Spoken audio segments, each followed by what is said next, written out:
Evolution Hour, which may or may not be a whole hour today, because I'm on the road visiting for my great grandniece's third birthday in Seattle, and so I'm doing a presentation from somewhere other than my den, so you aren't seeing my little books and CDs and all the little things in the background, but instead a Montessori classroom, which I'm using temporarily as a showcase. So anyway, this will be a little bit of a leaner talk, and we'll see where we go on it. This is the second installment of the show on the Titans book by Sarfati and Tay.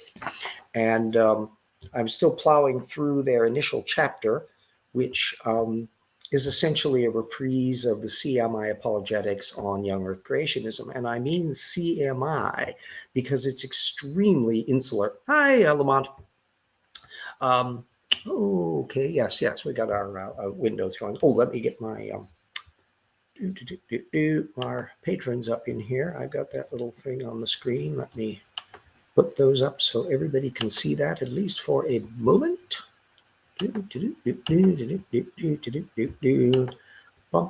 Okay, and our patrons are, thank you ever so much, so that we're able to do this every week and continue with the projects and fighting the good fight, etc., so forth and so on. There, we'll stop sharing that and resume the operation as we speak. So most of the material in this initial chapter are not things that were in my regular tip bibliography, because it was essentially religious apologetics, but there's a few interesting little items that pop up. One is an old 1997 piece that Sarfati cites, of Sarfati, on how did all the animals fit on Noah's Ark. And it's a pretty superficial piece, and of course, obviously very dated, which is interesting as to what they could have cited in the creationism field, but not in the CMI orbit. There was a much more detailed post at Answers in Genesis by Woodmore in 2013, which I'll be putting a link up to once I get back to Spokane and can get all the material put in the linkages. And then there's another one from Answers in Genesis by Belknap and Chaffee from 2019 that they could have cited. That would have been a more detailed analysis. Not any more accurate, but at least more detailed. And even some of the more recent material that Sarfati and Tay are presenting here isn't all that helpful. There's a new name on the block in the creationism field, Murray Adamthwaite, 2020 piece on the languages of Babel, which we'll be putting a link up to.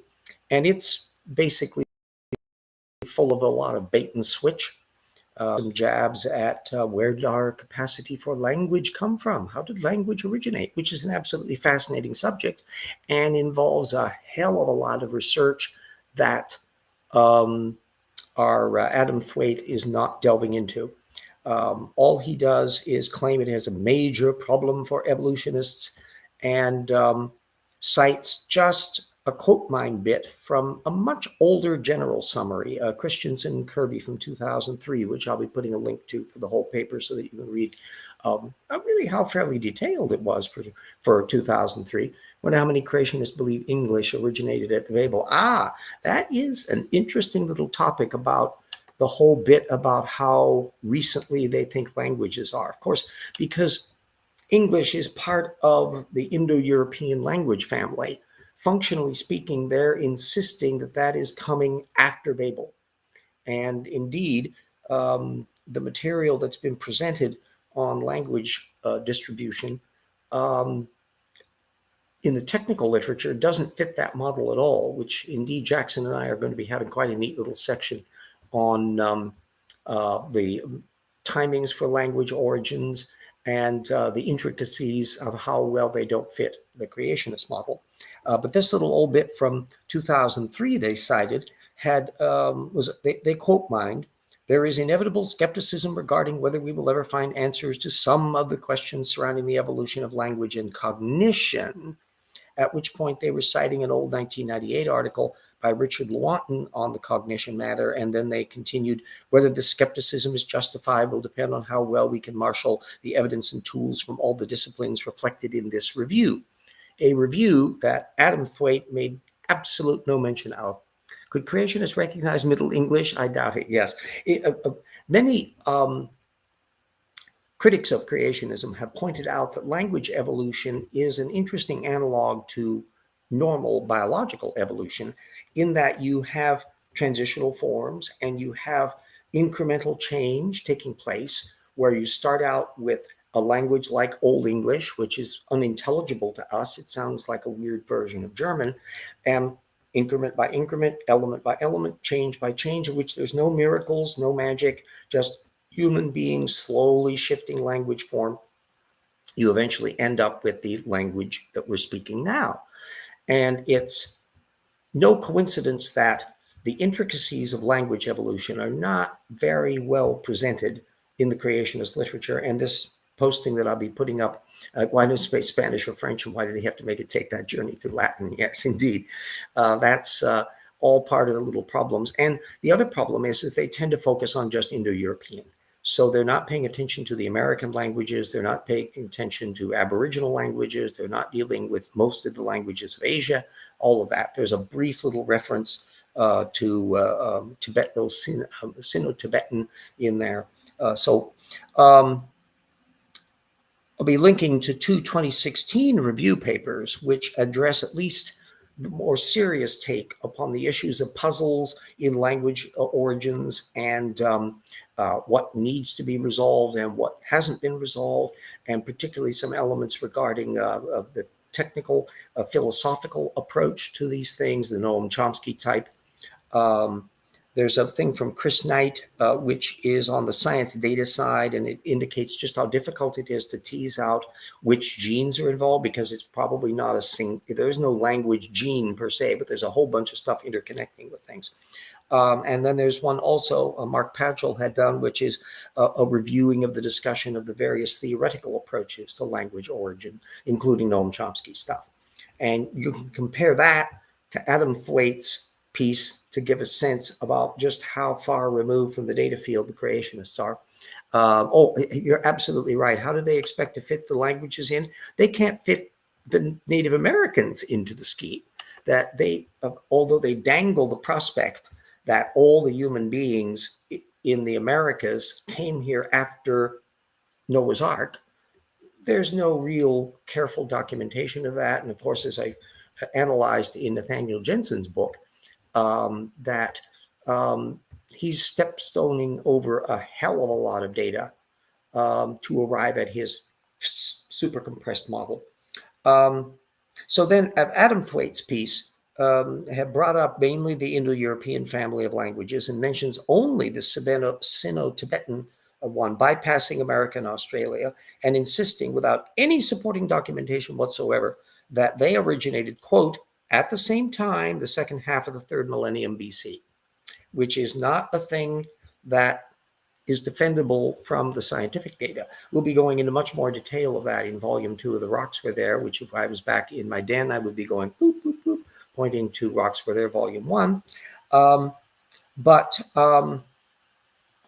will be putting in a little bit of information in the linkages once I get back home and get that updated. That'll give a little bit of the teaser of the data set. That same Mark Padgell in 2013 had put the origin of the Eurasian superfamily of languages at 12,500 BCE, which is 10,000 years before the flood, and twice the time frame for the entire creation of the universe.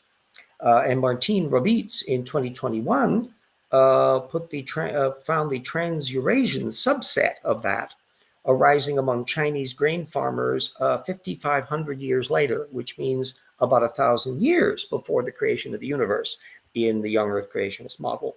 So there's no documentation to support the time frame that Adamthwaite declared without even the tiniest shred of technical documentation for it. And that's because they're not going to find any that's going to work with that.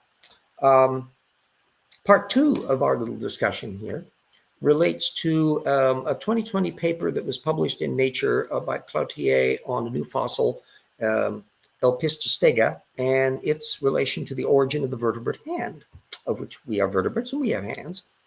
Unfortunately, it's so recent, I couldn't find the open access anywhere, but the upshot is that that fossil may be, quote, the sister taxon of all other tetrapods, and its appendages further blur the line between fish and land vertebrates, unquote. In other words, they're not claiming that it's a direct ancestor for tetrapods. It's showing the diversity of things in the various populations of organisms that are from which are finding where the tetrapods are coming from. Now, that sort of conclusion did not please old Ken Ham at all. And so he put out an AIG posting dissing this as, quote, a cobbled together specimen, unquote, and channeling his in-house authority, Gabriella Haynes, to downplay all of the meticulous care that was in their work. Frank Sherwin weighed in a few months later at Institute for Creation Research, another posting I'll be putting the link to, grumping on, quote, the bizarre theory of evolution, unquote, and objecting to the bones of this new fossil being homologous to the counterparts that are in our vertebrate hand, and tried to dodge all of the work they were doing by saying it was too young to be a fish tetrapod ancestor. Sherwin said, quote, what makes evolutionists think Elpistostege is in the line of fish to tetrapod transition when that's not what the paper had actually said? Sherwin was conjuring up his argument, and of course he doesn't really, maybe not comprehend what a sister species is or a sister taxon in a cladistic concept. Boom. We're in a problem there. Anyway, Jackson and I are going to be having quite a lot on that because we're going to be going into the origin of tetrapods and all the little ups and downs of that. But in from Stewart 2020 in PNAS on the fin-lib transition, and another paper 2022 also by the Stewart bunch on a new Elpistostege fossil. That's one in Nature that is open access that will allow you to compare the nothing burgers going on at AIG and ICR on this with the actual technical papers that are discussing this field and building off of the work that they're dissing as just cobbled together stuff. So that kind of puts us into the bit, haven't clue how to expect to fit Native American, yes, into the flood model. One of the dodges that the ICR piece does is to bring up the Polish tetrapod trackways, which were pushing back tetrapod issues earlier in time, and from which they decided, aha, if these predate the earliest fossil tetrapods, then their whole model is completely wrong, which is just a colossally stupid way of looking at the forensic evidence of tetrapod tracks versus the fossil data, and the extent to which critters that are developing the tetrapod form before they go up on land and only later developing into the land issue. And of course, we'll be discussing the matters of the origin of the lung system and where the features that in teleost fishes end up as swim bladders and all of that. Again, vast amounts of information that are not going to be showing up in the creationist apologetics. So this is giving us a good measure of the kinds of wiffle-waffly in-house apologetics that is occurring in Sarfati and Tay's books. And so I'm going to be kind of keeping an eye out for how much of the creationist material that they're riffing off of will be outside of that CMI frame. And I'm going to be increasingly surprised then if very little of it is from ICR or AIG, that they're going to try to keep it in-house as CMI to keep everybody channeled into their version of the apologetics. That's going to be a fascinating little thing to check out, and then to find out exactly how many sources are developed. Another background question that we're going to be thinking about is the issue of systematics, because the book brings up a relatively small number of dinosaurs, and they mention the word Berrimans and kinds, and yet don't really put something as rudimentary as a list of the number of dinosaur kinds. Are they even going to allude to whether a particular taxon is the same kind as something else or not. And from my preliminary scan through the book, it sounds like they're not doing that. So not only do they have will they be having a poorly argued argument, but they don't even have a clearly argued argument from their own creationist perspective. We'll be having, of course, a lot more of the technical literature on these points that we'll be citing on these matters in Rocks for Their Volume 2, because it's just a fascinating little issue. The language distribution issue is a counterpart of the biogeographical issue of human beings migrating around and moving into areas, and their languages are shifting and flowing over time and all of that. And it's such a gigantic data field that it's understandable that really the best you're going to get is Adamthwaite's approach to the matter at CMI, and you're not going to get much better than that because they really can't do that. You get, I've already noticed that both Intelligent Design and Young Earth Creationists will be waving Noam Chomsky as their authority figure for authority quotes, but beyond that, paying very little attention to things. And ironically, Chomsky's view of language evolution is falling out of favor as we've been moving into a new area when you've got so much more neuroscience on how brain systems are involved and what genes are connected to it, of which that 2003 summary is just starting to flirt with the information data field. So it's going to be a funny little time going on here. This is only 16 minutes long, but I think this kind of pretty much covers the basic material. And unlike when I'm at home, when I can then go in immediately and plug in all of the links pretty much right off the bat, I'll have to wait till I get back to Spokane to do that. So this will be kind of a little short teaser thing. And anyway, everybody can keep in mind, and if anybody finds any additional matters in any other sidebar creationist accounts that deal with things like Native American migrations to the Americas, how exactly did that match up? How can you deal with the archaeology of the data? How can you deal with the datings of material? And how can you account for the language distribution elements as to the rate at which languages change and all of that? They're never going to be able to come up with this kind of thing. And they tend to relentlessly focus on the Indo-European language families to the exclusion of just about everybody else, because one, they're not peoples the Bible mentions, and so they're basically adrift when they get to that. They have to kind of shoehorn them in somehow or other into the children of Noah, and then that's about as far as it goes. So you had this relatively small group of ones relating to Semitic peoples, and then when they have the kind of catch basin for Eurasian, Amerindian, everybody else as all the descendants of just one group, it's a very strange bit.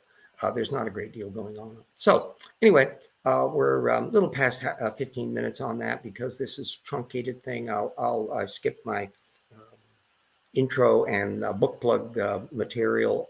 We'll have to wait for when I'm back in Spokane for me to go back into that mode. But anyway, everybody stay safe and cool where you are. We're cooler over here in Seattle. Spokane will presumably be 100 degrees while I'm gone, and I'll find out whether my front lawn has turned into a brown sludge by the time I get back into town on that. But anyway, everybody stay safe and not drowned in all the other bits that can happen in our climate challenged planet, and do not accept any wooden penguins.